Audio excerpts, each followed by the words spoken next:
Hello, everyone, and welcome to the second session in day 3 of the OER 22. I'm really pleased to welcome our speakers today, Chloe Beattie, James Brunton, and Sophia Polaro. And they are going to be talking about improving accessible and inclusive teaching and learning practices for online higher education students. And they're all from Dublin City University. If you have any comments or questions, please leave those in the comment box.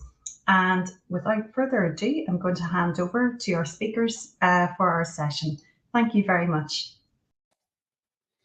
Thank you, everyone. I'm gonna start us off. So just myself and Chloe and Sophia are going to be presenting today on our efforts to improve accessibility and inclusion on online open education psychology modules, but like broadly in our online programs that we have here in DCU. Chloe, we go to slide 2, please. So just to give a little bit of context, DCU Connected is the brand that DCU has for all of our off-campus programs, but the programs that we work on are specifically a set of online open education programs.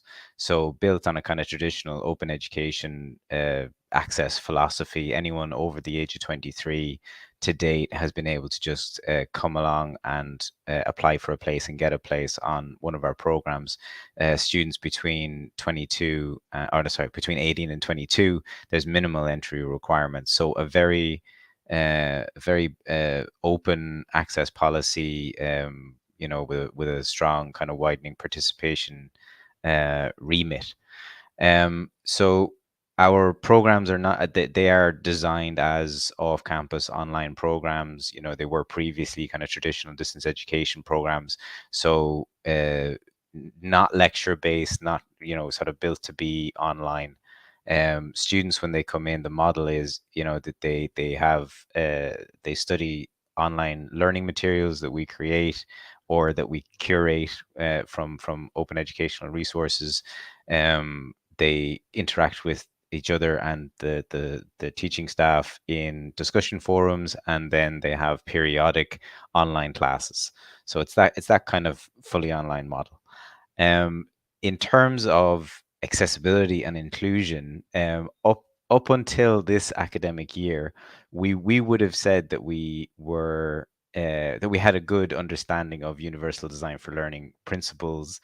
We had our own kind of local learning design guide that included, discussion or content on how to make material accessible and inclusive as we were creating these online learning materials.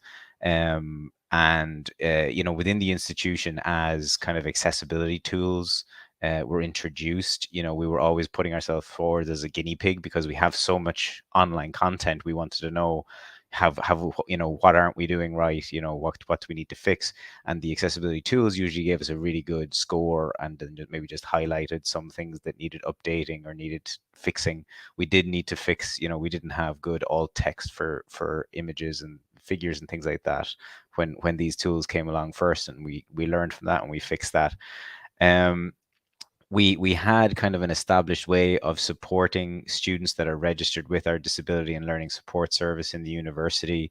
So we kind of had a good solid method already for, have giving or supporting students with exam accommodations, with assessment accommodations.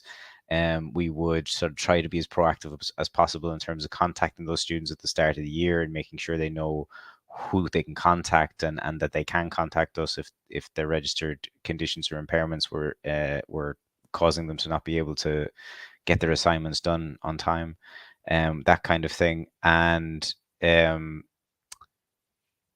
that was the story up until this academic year, which is kind of it's the reason that we're here talking to you.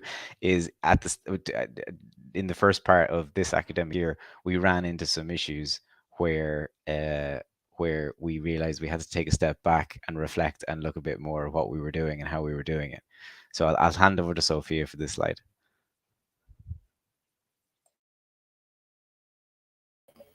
I can take it from here.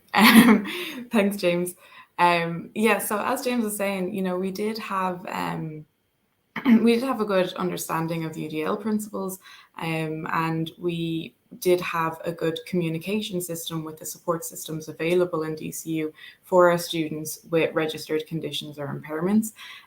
But obviously some feedback from these students and ongoing conversations with these students shed light on some areas that still needed a bit of work, and really just highlighted for us the gaps in our own knowledge around universal design for learning, and also how we can improve our modules overall to increase that level of accessibility and inclusion for our students.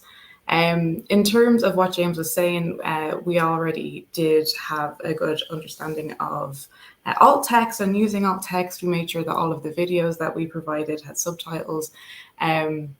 But once these conversations started happening at the beginning of this academic year, there were other changes that needed to be implemented before undertaking some of the bulkier work that Sophia is going to be talking about towards the end of this presentation.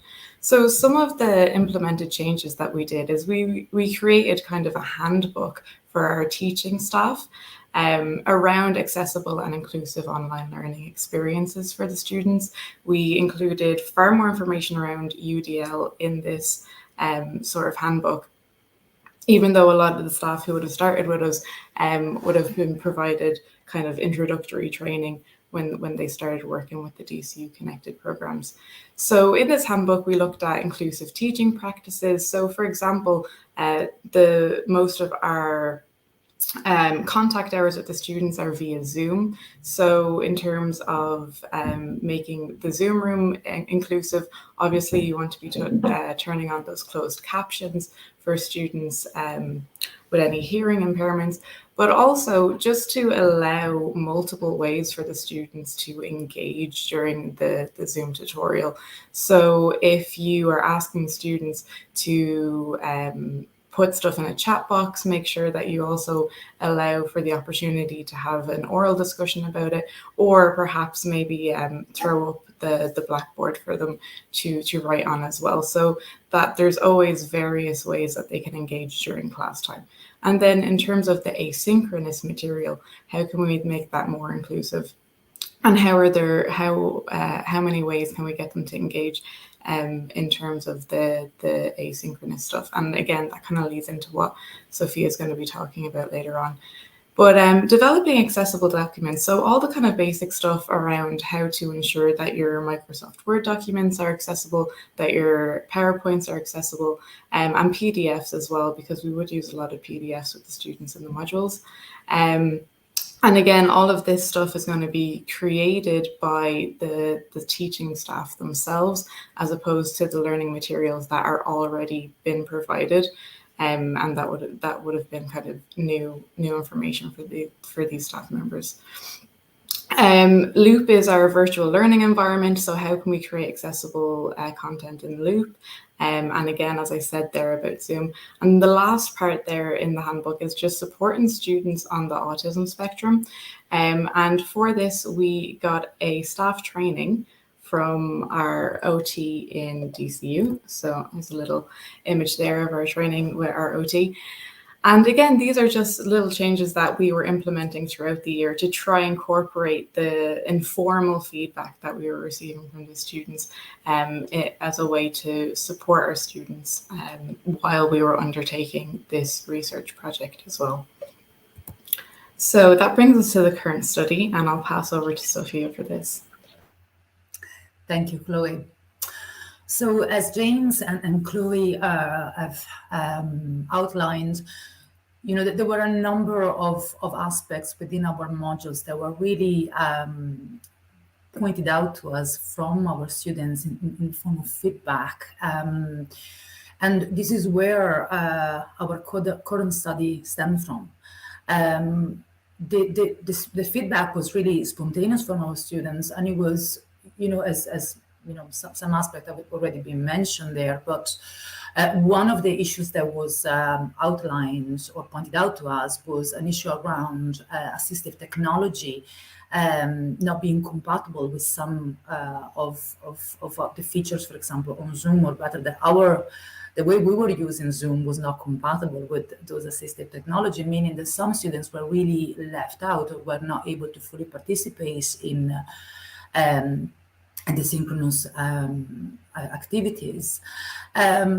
But there were other issues, for example, around the asynchronous activities, such as the use of the forums. And for some students, in particular students, the neurodiverse students, the use of these forums, which would be one of the most important ways our students and our part-time staff interact.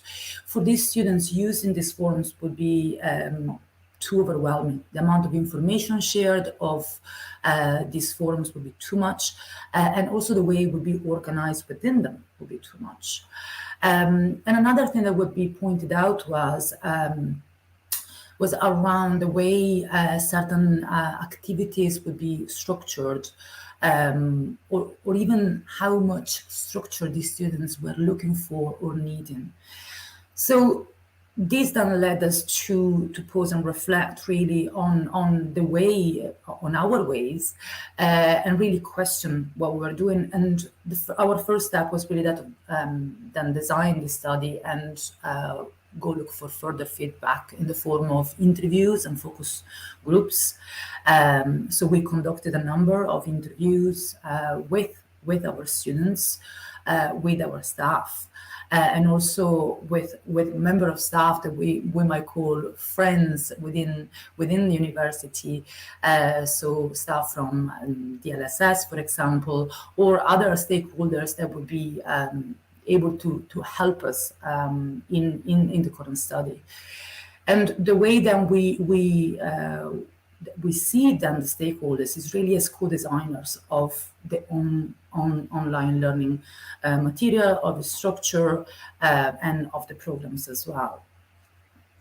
So Claire, if you want to move on to the next slide, thank you. So our preliminary findings so far, and then also the implementations that we are in the process of carrying out. One of the things that we were doing is the incorporation of a weekly schedule at the beginning of the academic year. So, and this is really to address the issue that pointed out to us by some of the students around the need for more structure. So this was, again, part of the feedback that we received. The other thing that we are implementing is creating a separate module communication, a module discussion area within the module page, separate from the forums. So as I was saying, the forums are one of the main ways our students and staff communicate with one another, but this can be overwhelming. So what we then proposed to implement was that of creating an alternative mode of communication where the important information is simply streamlined. So the students don't have to necessarily engage with the forums when it becomes a little bit too much for them. Another implementation is that of providing information about student services available on all the assignment briefs. And this is something that we received as feedback from students themselves. What they found was that sometimes it was difficult for them to find information. So on our side, we thought that we were providing lots of information and that we were providing it in a very clear way, that this information was easy to find. But students actually pointed out to us that this information should be made available kind of everywhere, including on all the assignments briefs, so that they don't have to go looking somewhere else when they are, for example, preparing for an assignment. And along with that, we're also including this information about accessibility and inclusion, and about the services that are available on every page of every module on the Loop courses. So again, this is the idea, or the need that is addressed there, is that of making this information really more easily accessible for students. But also, as some of our neurodiverse students pointed out to us, is also to normalize the discussion about accessibility and inclusion amongst all students, not just neurodiverse students or students who have these difficulties. So these are some of the implementations that we're carrying out based on the findings so far. So, and on that, we would like to then really open this as a conversation. Really, we would like to get some feedback and thoughts from all of you, based on your experience with accessibility and inclusion, including the issues that you have faced or may be facing, and possibly some of your solutions that you have come up with or that you have implemented. And just on that note as well, thanks, Sophia. I know that people are going to be, I suppose, commenting from YouTube as well. So if anybody wants to throw in their feedback or thoughts or your own experience with accessibility and inclusion through your own practices, feel free to. And I suppose in the meantime, I can kind of just quickly recap on some of the I suppose unique points in terms of what we do here in DCU, because these implementations work really well in our learning model. Well, we hope they will anyway. And that's because, what our learning model is quite unique in the sense that we don't have those weekly lectures. So of course, bringing in a weekly schedule at the beginning of the year would feel like almost too much if you're in a situation where you are providing weekly classes, or there is some sort of schedule already made into the module. Whereas, as Sophia said, our tutorials tend to kind of be a bit more sporadic, spread out throughout the year. So it can be very difficult for students, neurodiverse students, but also our other students as well, to have that schedule in mind and to be disciplined enough to make sure that they're doing the readings in between the classes. So something like this, perhaps in their first year or at a foundational level, I think was something that came up to be quite beneficial. And then in terms of separating the module communication from the module discussion areas, this year, I think that was quite problematic simply because of the sheer numbers of students that were taken in some of the modules. So if we do have a neurodiverse student who is trying to keep up with various conversations on a forum where there are over 150 students registered on this, and this is their way of communicating with the teaching staff between classes, you can imagine how much traffic is starting to generate on these forums as well. So that kind of just provides a bit of a background to why these were coming up as problems in the first place. But yeah, it's funny because like I can see that Rob, like, that works in the OU where they have 3,000 students on a module, is there as well, but like they have different ways of organizing that stuff. But like, but Rob's question there, like what we were talking about again was, we had some neurodiverse students who were saying there was just too much noise, there was just too much activity going on in the discussion forums, and they felt like they couldn't really go in there because there was just too much happening. Now, from the data that we've collected, some of that is seeming like this is a first few months issue, that it was just the overall overwhelm, and once they kind of get used to that, I think they have less of an issue, and there's a bit more nuanced and complex. But what we were talking about was and when we talked to the occupational therapist that works in DCU, and we were talking about some of the issues the students were communicating, and we just started talking with her. She was like, okay, so tell me about the discussion forums. And we were saying, well, the discussion forums is where a lot of the activity happens. And she was like, what activity? And then we started naming all the different types of activity: staff talking to students, students talking to students, students sharing resources, staff talking about, oh, this is what's coming up in the tutorial. This is what you should be studying. And it was just basically that too many things. She was like, that's a lot of different things all happening in the one place, in the one kind of tool.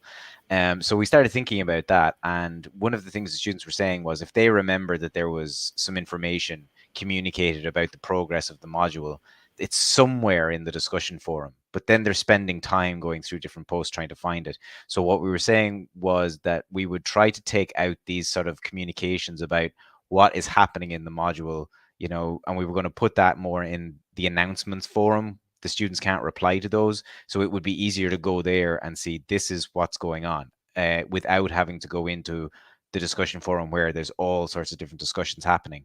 And the discussion forums will be kept for where you're actually wanting discussion, and that we would make a distinction between those kinds of communications, like telling people what's going on, and actually seeking discussion, so that if a neurodiverse student is feeling overwhelmed by what's going on in the discussion forums, they at least could go to the announcements area and just see what's going on. And it's kind of connected to the schedule as well, that like we're just trying to see how can we provide more explicit structure or explicit communication about, like, this is the flow of the module, because the way we have it now, we're expecting students to find information or follow information in certain ways, and some of the students were saying that's not working for them. So that's what we were trying to solve that there. We've got another question from Kit, or no, it's not a question, it's a comment. Yeah, that came up as well. I think in the overall tweaked package that we would be given to the staff on, this is how we're thinking of tweaking the use of the discussion forums. The weekly wrap up would be something that we would advocate for as well. Because, like, again, we've seen that in the extra work that we've been doing, looking at the literature, looking at other people's toolkits, looking at best practice guides, that seems to be something as well, And we have another comment from Rob here for you. Keep those comments coming. The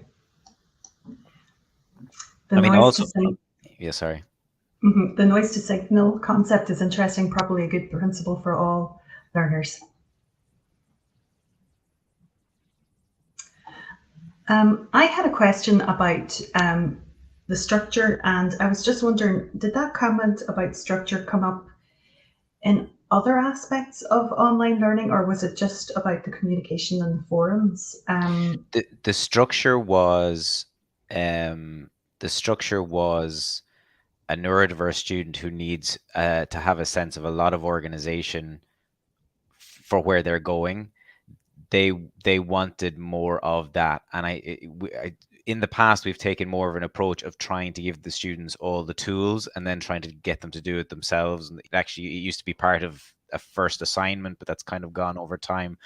But really, at this point, we kind of were looking at that and going, we actually do it in some of the later modules that are more complex, but, we should, okay, at least in the foundation modules, I think we do need to do that. We do need to sort of say, here's at least an exemplar that you can follow if you like, optionally, or else here's the tools and you can do it yourself to suit your kind of the way you want to do it. But here is our kind of one idea about how you can progress through the module. Now, that student was actually doing it themselves, but looking for validation of what they had done. But again, in the data collection, it was more complex, and it did seem like it was because everything was so new. There was so many different things at the start of first year. They needed that then, so that they didn't have, so that they could actually get going. Whereas it seems like in next year, they wouldn't need that level of explicit sort of, this is what you should be doing week to week, or they'll do it themselves and they won't feel as challenged by doing that now that they understand the system and they understand how everything works. So I think we will initially focus those efforts on first year modules. And if I can add something there, it's really, for our students, and again, this is, as James was saying, pertains more to first year students, it's really also the learning on how to relate to not just all the amount of information that goes on, etc., but also how to approach the learning material, because the amount of synchronous activities is limited over the academic year. So it's really up to the student to engage with the learning material. And for us, as James was saying, on one end, we used to provide or to encourage students to develop their own structure around this, especially in the form of an assignment, to kind of have really a study schedule and build a study schedule for themselves. But then there was also the idea, well, they should also be independent and we should let them do their own thing. But as James was saying, for first year students, we realize, especially then for neurodiverse students, this approach is becomes overwhelming. It's just too overwhelming. So helping them to give them an idea of how they might break down the learning material in chunks that are actually manageable week by week. So that's where the weekly schedule really comes in. But as James was saying, we also are aware that we need to provide flexibility around this, because our students have all different lives and work, families, etc. So we also need to make sure that we provide that flexibility where everybody feels that they can actually work freely with that schedule, without that schedule becoming overwhelming for them. So it's going to be a fine line there in terms of, providing structure, but a structure that is malleable at the same time. Thank you very much, Sophia. We could go another half hour talking about some other bits and bobs there. Well, we don't have any other comments or questions at the moment. So can I sneak in a question just about the staff experience of this? Because sometimes when staff are, this is my experience, is that showing staff the sort of assistive technologies that are available is not only transformative sometimes to what the staff are producing, but also the staff's own experience of using IT and things like that. And I just wondered if you got comments from the staff on how this has changed their way of working or teaching. Well, Sophia, do you want to answer that first? Because I don't do frontline teaching and Sophia does. Well, I mean, so far not much has changed in terms of IT, especially. I mean, the implementations that concern our teachers so far have been relatively limited to turning on the automated captions on Zoom, things like that. So. And the response has been quite positive. I mean, our teaching staff is quite responsive to these requests, but also they're very used to providing students with support as much as possible. So they're very open to all of this, and it hasn't been a struggle as such. Now some of these implementations, like bringing in, for example, the weekly wrap up or summarizing points on the forums, these implementations are still, we're still working on them. So we will need to see how that might work out. But I'm expecting that will not be an issue, will not be a problem. So.